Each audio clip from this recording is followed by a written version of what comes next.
L'idée est une idée à la fois intelligente et courageuse. Elle repose très simplement sur quelque chose de très simple. Elle dit la diversité, ce n'est pas un handicap qu'il faudrait cacher, c'est un atout qu'il faut mettre en valeur. Et il faut la mettre en valeur d'une façon moderne et intelligente. C'est le CV, c'est le site internet, et c'est quelque chose qui permet à la fois de rendre service aux personnes dans les cités, aux gens dans les quartiers. Et la raison pour laquelle nous l'avons également soutenu, c'est que ça permet aussi de rendre service aux employeurs qui ont réellement besoin de cette diversité. Et donc c'est la conjugaison des deux qui, je crois, fait toute la beauté de cette idée et de ce projet. On va aussi rappeler, parce qu'on a la chance sur Public Sénat de travailler, de recevoir souvent sur nos plateaux, et on remercie les sénateurs et les sénatrices, et on les connaît bien, ils ont évidemment des sensibilités très différentes sur tous les sujets, donc il y a souvent beaucoup d'humanité et de fraternité aussi dans ces assemblées-là. Et de respect mutuel, et on a pu le constater d'ailleurs dans un débat récent, même si on a pu s'écharper beaucoup, il y a toujours une façon de se parler qui fait qu'on va jusqu'au bout des choses avec une certaine forme de respect. Voilà. On vous remet le trophée. Voilà. Vous avez salué tout le monde, Youssef. On va vous remettre votre trophée, s'il vous plaît. Et puis on va passer directement. Il y a 300 personnes dans l'hémicycle, Youssef. Allez. Sinon, allez. Eh ben alors, c'est Madame qui va recevoir le trophée et qui vous le remettra. Bravo à vous. On va passer à la remise des prix spéciaux. Bravo aussi maintenant, pour votre Emmanuel. énergie. On va passer à présent, c'est un moment important, un moment solennel, à la remise des prix spéciaux. Et puis on va accueillir et appeler notre grand témoin, Abdellah Issou. Merci d'être avec nous, venez nous rejoindre. On l'a dit, vous allez bien? On l'a dit, hein, vous dirigez Randstad France. Vous êtes aussi un militant, un vrai militant de terrain, de l'égalité des chances, de la lutte contre les discriminations. Quel regard, vous avez suivi toutes ces cérémonies, quel regard vous portez sur tous ces jeunes que vous avez vus aujourd'hui? Un regard positif. Est-ce que vous m'autorisez juste un préalable? Je voudrais... On se méfie maintenant des préalables, mais enfin allez-y. Hein, je ne vais pas vous embrasser, je vous rassure. Si vous voulez, on peut tous s'embrasser. Hein. Je voudrais, une fois encore, rendre hommage à une parole singulière, à une personne singulière de la République, qui est Fadela Amara. Je pense que le combat qu'elle mène, la République, c'est aussi quelquefois la capacité à dire non à des choses qui ne sont pas conformes à notre tradition républicaine, notre contrat social, et faire avancer la cause des femmes, c'est faire avancer la cause de l'humanité. Et le combat de ni pute ni soumise est toujours d'actualité, et il est important de rappeler aussi que notre génération, la tienne, la mienne, est marquée par un double refus.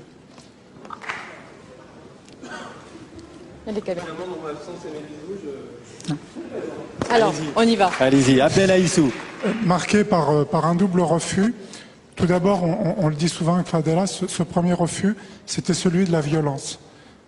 Celle des années 80, où lorsque tout aurait pu pousser notre génération à basculer de l'autre côté, ce qui structure notre engagement républicain, c'est le refus de la violence comme remédiation à des problèmes politiques. Et le deuxième, c'est le refus de remettre en cause notre nationalité et notre appartenance à cette histoire. Et donc la France s'est construite par rapports successifs, et le symbole qu'incarne Fadela, qui est derrière tout ce que nous faisons aujourd'hui, est plus que jamais indispensable. Et merci de m'avoir permis de le rappeler d'emblée. Merci à vous. Merci Abdellah Issou. Alors vous êtes le grand témoin de cette édition. On va passer à la remise des 2 grands prix, en commençant par le prix mention spéciale Talent des Cités 2010. Augustin de Romanet, c'est un prix particulier. Hein. Là, on arrive vraiment dans on va pas dire le haut du panier, parce qu'ils sont tous méritants, mais c'est un prix spécial qui vient récompenser la ténacité, la créativité, ce prix. Oui, effectivement, je pense que vous allez voir que le lauréat qui a été choisi développe des qualités qui sont encore plus exceptionnelles que celles qui ont été décrites. Et je vais me faire un plaisir de vous dévoiler lequel. Je crois qu'il y a une enveloppe. Voilà. Attendez. On va demander aux lauréats de se lever, peut-être tous, comme ça on les voit avant que vous lisiez le nom. Allez, levez-vous les lauréats, comme ça on vous verra tous. C'est le petit moment de suspense.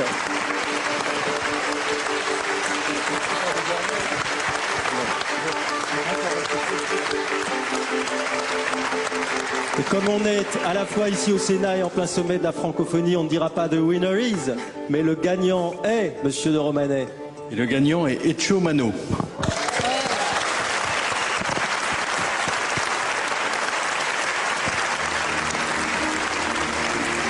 Etcho Mano, le trio infernal.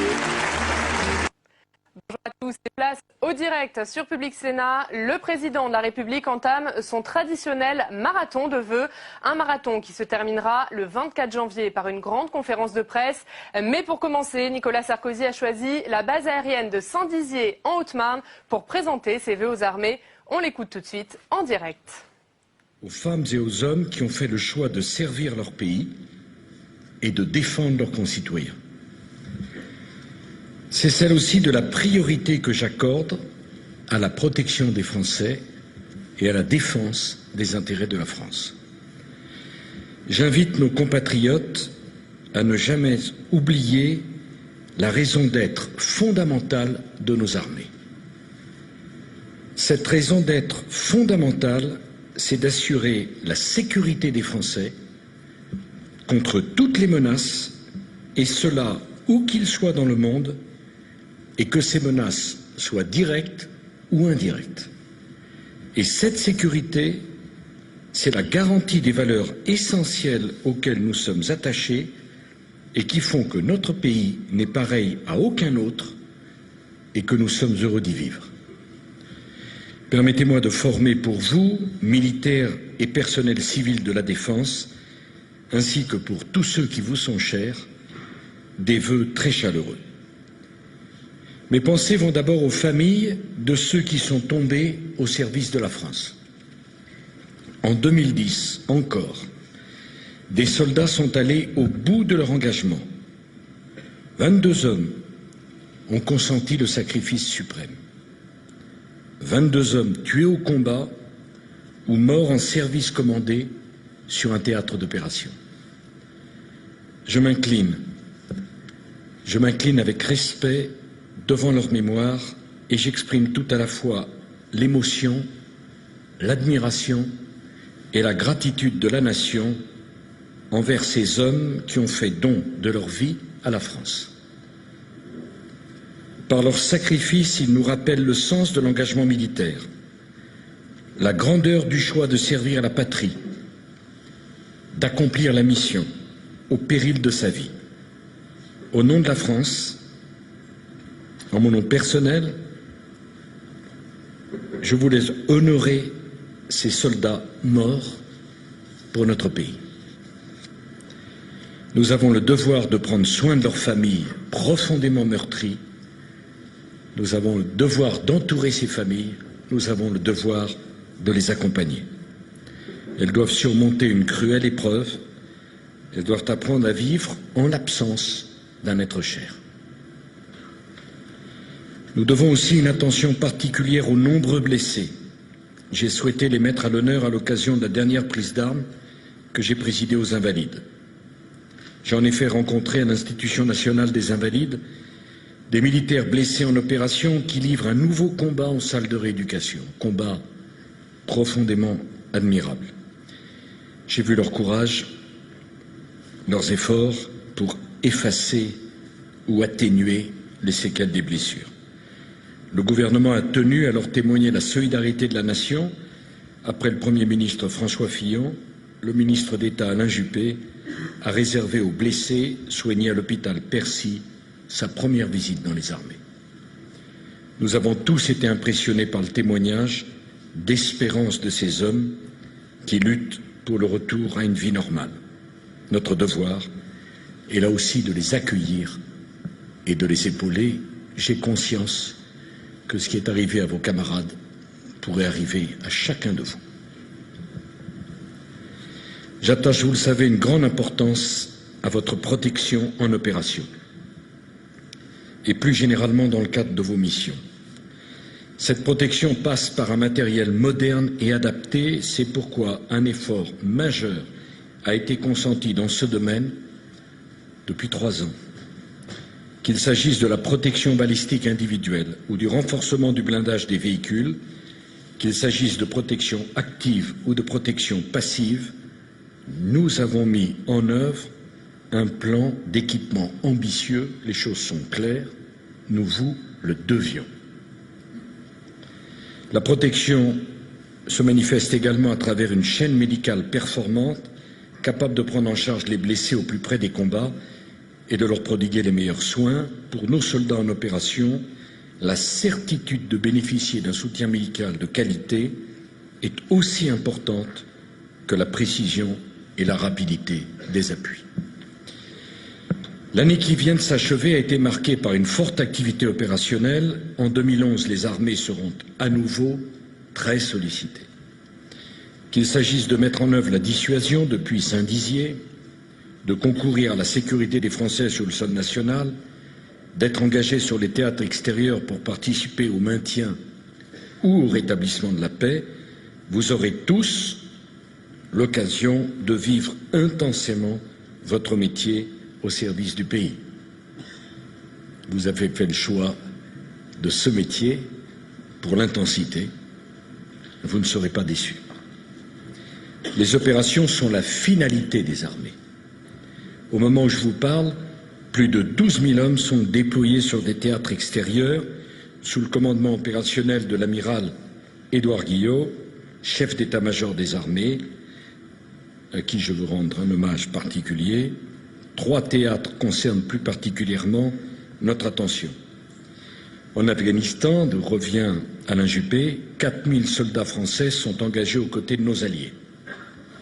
Soyons clairs, leur mission sera achevée lorsque les autorités afghanes seront en mesure d'assurer seules la sécurité de leur pays, permettant à un Afghanistan stable et en paix de rejoindre la communauté internationale. Le transfert progressif des responsabilités opérationnelles aux forces afghanes est amorcé. Les conditions de sécurité indispensables pour permettre à l'économie de se développer progressent. Beaucoup de chemin reste bien sûr encore à parcourir. Et ne nous voilons pas la face, cette mission reste très dangereuse, voire même meurtrière. Mais vos efforts ne sont pas vains. Peu à peu, avec méthode, avec obstination, nos forces réduisent sur le terrain l'initiative de l'adversaire et rendent chaque jour un peu plus probable le retour à une vie normale pour les Afghans. Il ne peut y avoir de résultats spectaculaires. Il ne peut y avoir de bataille décisive. La construction de la paix résulte d'une action quotidienne dans la durée. Elle exige de la patience, elle exige de la persévérance, elle exige du courage. Je l'affirme avec force, là-bas en Afghanistan, ce qui se joue, c'est la sécurité du monde et par conséquent la sécurité des Français ici en France. Car laisser l'Afghanistan aux mains des talibans serait admettre l'existence d'un sanctuaire pour les terroristes. Un sanctuaire qui n'aurait d'autre but que d'exporter le totalitarisme religieux et à partir duquel nos compatriotes seraient directement menacés. J'ai le devoir d'empêcher cela. Ailleurs, fidèle à sa tradition, la France prend toute sa part dans le maintien de la paix et de la défense de la légalité internationale. Elle est présente dans le sud Liban. Le Liban est un pays frère pour la France. Si ce théâtre n'est plus l'objet de violents combats, notre action auprès de nos amis libanais contribue directement à la stabilité du pays et de la région. Cette mission est très exigeante pour notre contingent de 1400 militaires. 5 hommes y ont laissé la vie cette année. La protection de nos ressortissants, enfin, est une mission prioritaire des armées. Et c'est aujourd'hui la première préoccupation des 900 hommes de la force Licorne en Côte d'Ivoire. Là-bas aussi, il n'y a aucune ambiguïté. Nos soldats, les soldats de la France, n'ont pas vocation à s'ingérer dans les affaires intérieures de la Côte d'Ivoire. Ils agissent, nos soldats, en vertu d'un mandat des Nations Unies, avec le ministre d'État je suis personnellement et en temps réel la situation sur place et reste très attentif à la sécurité de nos compatriotes. J'appelle toutes les parties à respecter le choix du peuple ivoirien. Le choix du peuple ivoirien s'est clairement exprimé. Il s'est souverainement exprimé. Nul n'a le droit de bafouer la décision du peuple ivoirien et de compromettre le retour à la paix et à la sécurité auquel tous les habitants de Côte d'Ivoire ont droit. Les enjeux du défi que nous avons à affronter dépassent largement le seul cas de la Côte d'Ivoire. Ces enjeux concernent en vérité toute l'Afrique, 1 milliard d'habitants. Les États africains sont jeunes encore. Ils construisent chacun, dans le contexte qui est le leur, une vie démocratique. Et la première exigence d'une vie démocratique, c'est le respect du suffrage universel. La Côte d'Ivoire a longtemps été un exemple. Si la Côte d'Ivoire se mettait hors du champ de la démocratie, alors c'est pour toute l'Afrique que nous aurions à craindre. Et c'est bien la raison pour laquelle la communauté économique des États d'Afrique de l'Ouest, aussi bien que l'Union africaine, comme les Nations unies, tiennent tant au respect de la volonté du peuple ivoirien. Tous les États de la région savent les bienfaits de la démocratie, sa contribution incontournable à ce développement dont ils ont tant besoin pour assurer la promotion de leur peuple. Le président de la Côte d'Ivoire s'appelle M. Alassane Ouattara et il a été choisi par les Ivoiriens. Alors je suis bien conscient que le maintien d'un tel niveau d'activité opérationnelle est une véritable performance, et cela d'autant plus que vous êtes engagé depuis 3 ans dans une réforme sans précédent dont l'ampleur et l'enjeu sont absolument considérables. Le travail accompli jusqu'à présent est exemplaire, je veux le souligner. Il est d'ailleurs indispensable car c'est le futur de notre défense que nous mettons en place aujourd'hui. J'ai vu ce matin sur cette base de Saint-Dizier des hommes et des femmes fiers de mettre en œuvre l'un des systèmes les plus performants que le pays ait jamais construit pour sa défense, le Rafale. J'ai vu des militaires et des agents civils de la défense au travail dans des infrastructures modernes et adaptées. Ce sont là des signes tangibles de la modernisation de notre défense. Il s'agit d'un chantier ambitieux lancé bien avant moi, mais que nous avons repris à notre compte en 2007, qui a été précisé par le livre blanc et la loi de programmation militaire, et qui permet l'adaptation de nos armées aux exigences et aux menaces du XXIe siècle. Le choix politique que j'ai fait avec le gouvernement et le Parlement a consisté à faire de la défense une priorité. Cette priorité, chacun peut la constater dans les chiffres. Je vais rappeler ces chiffres pour dire combien politiquement j'assume ce choix. 377 milliards d'euros ont été programmés pour la période 2008-2020, c'est-à-dire sur la durée de 2 lois de programmation. En 2009 et en 2010, malgré les difficultés budgétaires formidables que nous avons rencontrées du fait de la crise, les tranches annuelles de la loi de programmation ont été strictement respectées. Et le budget de la défense a évolué à un rythme supérieur à l'évolution du rythme du budget général. En 2011, compte tenu des recettes exceptionnelles qui sont prévues, ce sera encore le cas. Pour l'avenir, j'entends bien que la priorité accordée à la défense demeure, quelles que soient nos difficultés, quelle que soit la rigueur de nos choix, ce sera le cas. Tout simplement parce que les missions confiées à nos armées sont vitales pour le pays. Et tout simplement parce que nos armées ont besoin des meilleurs équipements pour mener à bien leur mission. Alors pour y parvenir, il fallait faire des choix Ces choix, nous les avons faits. Je les assume. Nous avons décidé de réduire les effectifs de 54 000 hommes. Nous avons supprimé des régiments. Nous avons fermé des bases.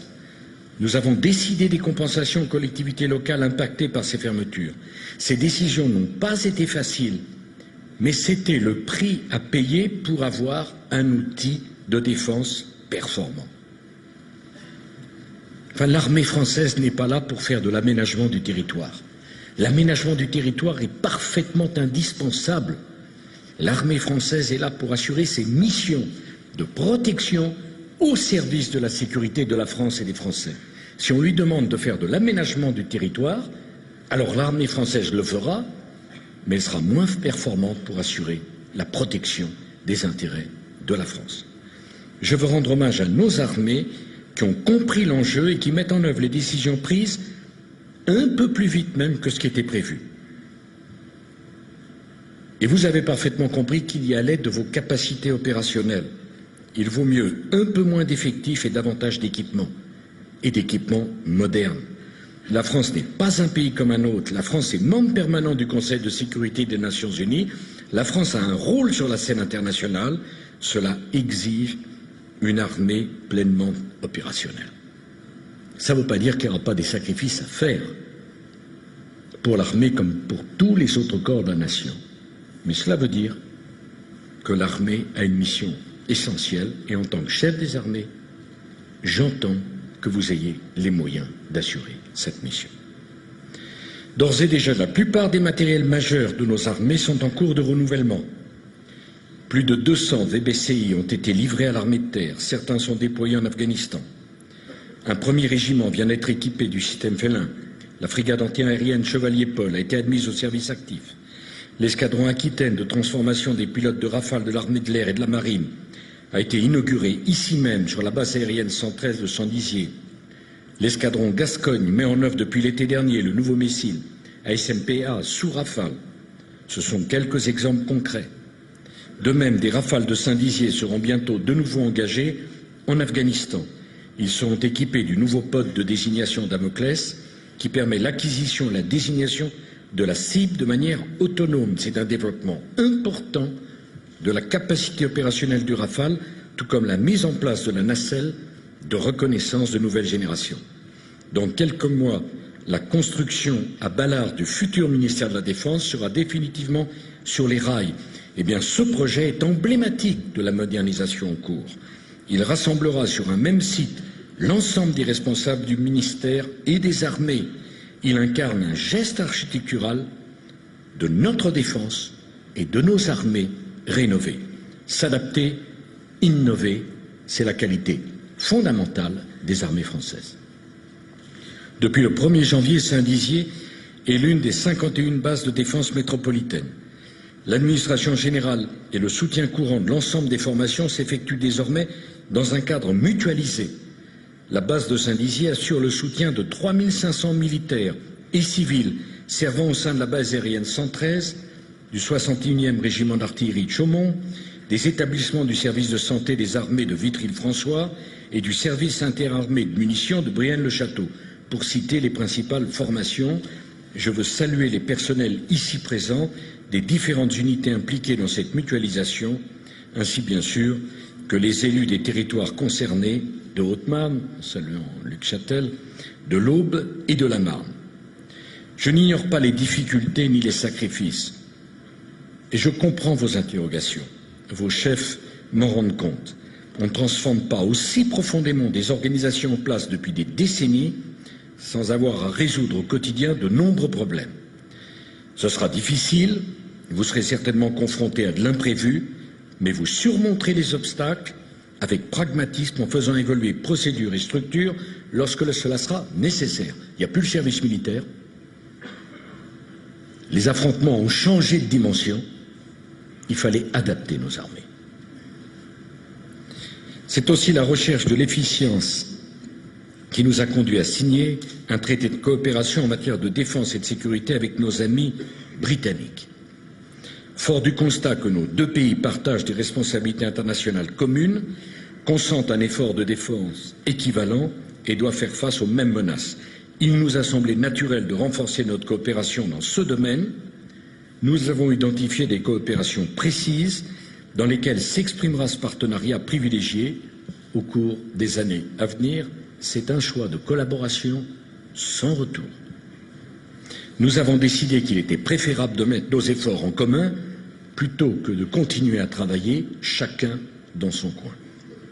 Cette coopération profitera à l'ensemble de nos alliés et contribuera à la sécurité de l'Union européenne et de l'Alliance atlantique. Nous sommes, vous le voyez, à un moment décisif de la réforme.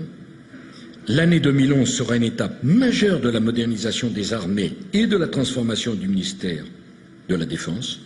Je sais pouvoir compter sur votre totale loyauté et sur votre compétence pour surmonter les inévitables difficultés. Vous pouvez compter sur mon soutien le plus complet et sur le soutien de votre ministre. Je voudrais d'ailleurs dire combien j'ai apprécié qu'Alain Juppé, un homme d'État de grande dimension, ait accepté, à ma demande, d'assumer ses responsabilités. C'est également un geste de confiance à l'endroit de nos armées. Les armées sont dans la nation et les armées partagent le destin de la nation. Les armées vivent à l'unisson du pays. Il n'y a pas d'un côté les armées, de l'autre le pays. Vous vivez à l'unisson du pays. Vous participez naturellement à l'effort national d'ouverture et de modernisation de la France. Et c'est pour ça que j'ai souhaité que vous preniez votre part à l'effort de réforme des retraites. Les armées doivent avancer au même rythme. Et je sais que pour vous aussi, vous faites des choix qui ne furent pas faciles. Mais l'indépendance nationale, ce n'est pas simplement une armée efficiente. C'est aussi un pays qui ne croule pas sous la dette et sous les déficits. Et ça aussi, la protection des Français et l'indépendance de la France. Un pays qui sait tenir ses comptes. Un pays qui est capable de regarder les choses et d'assumer les changements. Et pour moi, c'est très important. Alors, en retour, les contraintes spécifiques du métier militaire ont été prises en compte et la possibilité de jouir d'une retraite à l'issue d'une carrière courte a été confirmée. C'est un élément fondamental de la condition militaire que je souligne en présence des membres du Conseil supérieur de la fonction militaire. J'en profite d'ailleurs pour leur souhaiter avec un léger retard un bon anniversaire. Enfin, quand on a 40 ans, on peut vous souhaiter un bon anniversaire. Autant dire qu'ils sont dans la fleur de l'âge. 40 ans qu'ils sont au cœur de la concertation dans les armées, 40 ans qu'ils entretiennent avec le ministre de la Défense un dialogue d'une grande qualité. Parler de l'avenir, enfin, est impossible si l'on n'a pas conscience de son passé.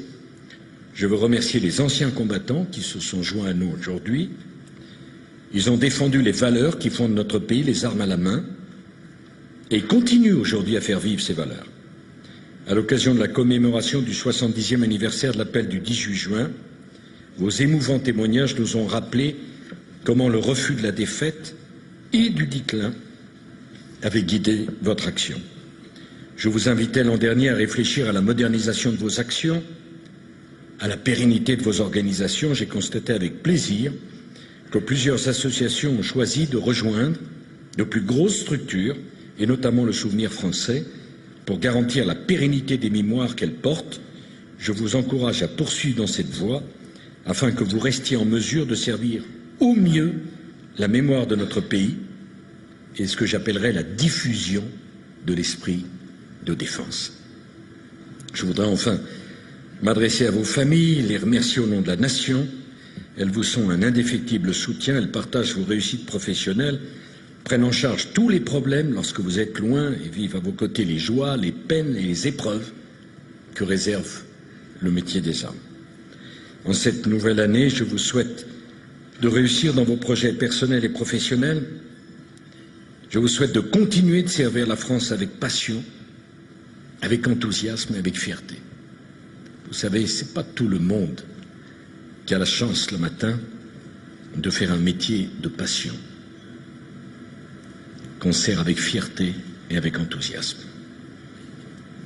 C'est une grande singularité. On ne devient pas soldat par hasard.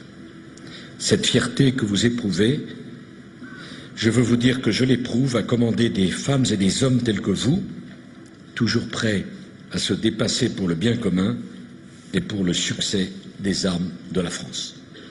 Vive la République et vive la France. Je vous remercie.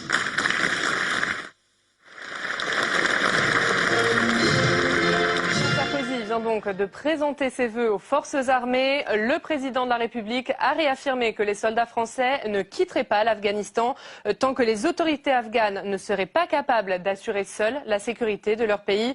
Ce qui se joue, c'est la sécurité du monde et par conséquent la sécurité des Français, a-t-il affirmé. Et puis le président de la République a bien sûr évoqué la situation en Côte d'Ivoire en affirmant que les soldats français ne doivent pas s'ingérer dans les affaires intérieures du pays.